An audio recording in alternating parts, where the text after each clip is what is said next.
ඉතින් මං අද ගෙනාවේ නැති අයට හදාගන්නත් තියෙන අයට එක එක්ස්පෑන්ඩ් කරගන්නත් පුළුවන් ක්‍රමයක්. මං කිව්වේ virtual RAM එක ගැන.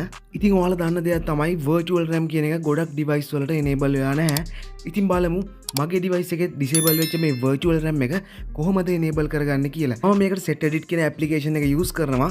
ඔයාත් අන්න ඒක download කරගන්න අමතක කරන්න එපා. මුලින්ම කියන්න ඕන SetEdit application එක වගේම මේකට අවශ්‍ය codes තියෙන file එක පල්ලෙහා pin comment එක ඇති. ඉතින් වැඩි කතා නැතුව අපි යමු කොහොමද මේක කරන්න කියලා බලන්න.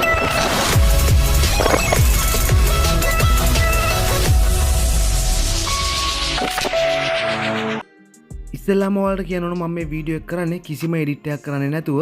ඉතින් ඔයාලට බලා ගන්න පුළුවන් මගේ RAM එකේ තියෙන RAM+ කියන option එක දැන් enable වෙලා නැහැ. දැන් මම RAM+ කියන option එක තියෙද කියලා බලන්න ඔයාලට ගිහින් පෙන්නන්නම්.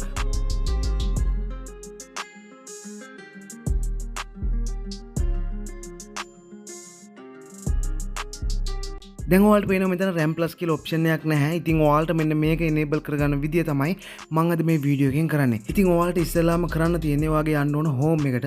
home එකට ගිහිල්ලා SetEdit කියන application එකට යන්න ඕන.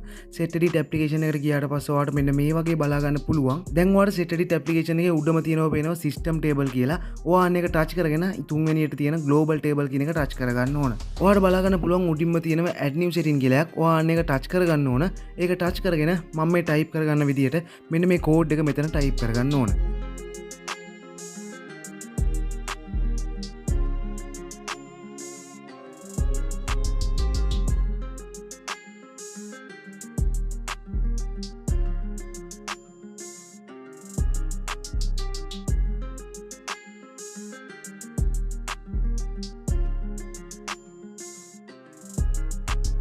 ඔයා අනිවාර්යෙන් මෙතන මෙන්න මේ කෝඩ් එක හරියටම ටයිප් කරගන්න ඕන. මේක හරියටම ටයිප් කරගත්තට පස්සේ ඔයාට පුළුවන් යට තියෙන save change කියන එක ටච් කරගන්න. ඒක ටච් කරගත්තට පස්සේ ඔයාට පුළුවන් මෙතන value එකක් දෙන්න. ඔයා මෙන්න මේ මම දෙන විදියට මෙතෙන්ට values ටික add කරගන්න ඕන.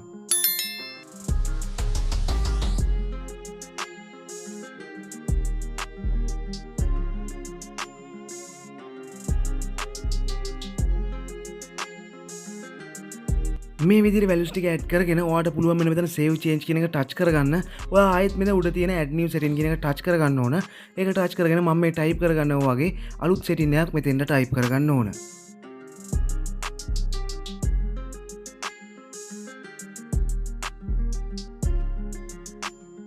ඔයා මේ විදිහට type කරගෙන ඉවරනට පස්සේ ඔයාට යට තියෙන save change කියන එක touch කරගෙන මෙන්න මේ වගේ මං enter කරනවා වගේ values enter කරගන්න ඕන. ඉතින් ඔයාට කැමති ගාණක් මෙතෙන්ට enter කරගන්න පුළුවන්. ඔයාට 4GB RAM එකක් ඕන නම් ඔයා 1024 4ෙන් ගුණ කරලා එන value එක තමයි මෙතෙන්ට enter කරගන්න ඕන. උදාහරණයක් විදිහට මං ඔයාලට පෙන්නන්නම්. මං calculator එකට යනවා. calculator එකට ගියාට පස්සේ ඔයාට බලා ගන්න පුළුවන් මෙන්න මේ වගේ calculator එක open වෙනවා. open වුණාට පස්සේ ඔයා මෙතන type කරගන්න ඕනේ 1024 කියලා.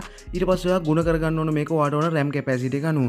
මම 16ෙන් ගුණ කරගන්නවා. 16ෙන් ගුණ කරගත්තම මෙන්න මේ වගේ value එකක් එනවා. ඔයා දැන් අන්න එතෙන්ට ආපු value එක මෙන්න මෙතෙන්ට enter කරගන්න ඕන. enter කරගත්තට පස්සේ ඔයාට පුළුවන් මෙන්න මේ විදිහට save change කියන එක touch කරගන්න. දැන් අපේ වැඩේ සම්පූර්ණයෙන්ම complete. ඉතින් අපි යමු කොහොමද RAM+ එක වැඩි වෙලාද කියලා බලා ගන්න. ඒ වගේම enable වෙලාද කියලාත් අපිට බලා ගන්න පුළුවන්.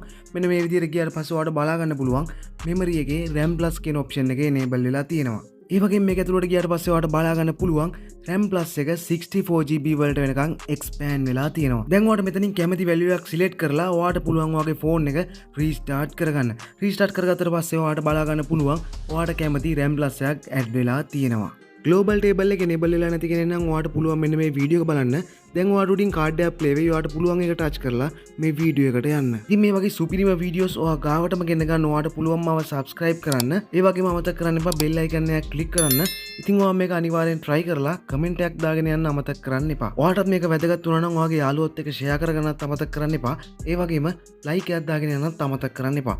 ඉතින් මේ වගේ තවත් වීඩියෝකින් තවත් දවසක හමු වෙමු. අදට ගිහින් එන්නම්.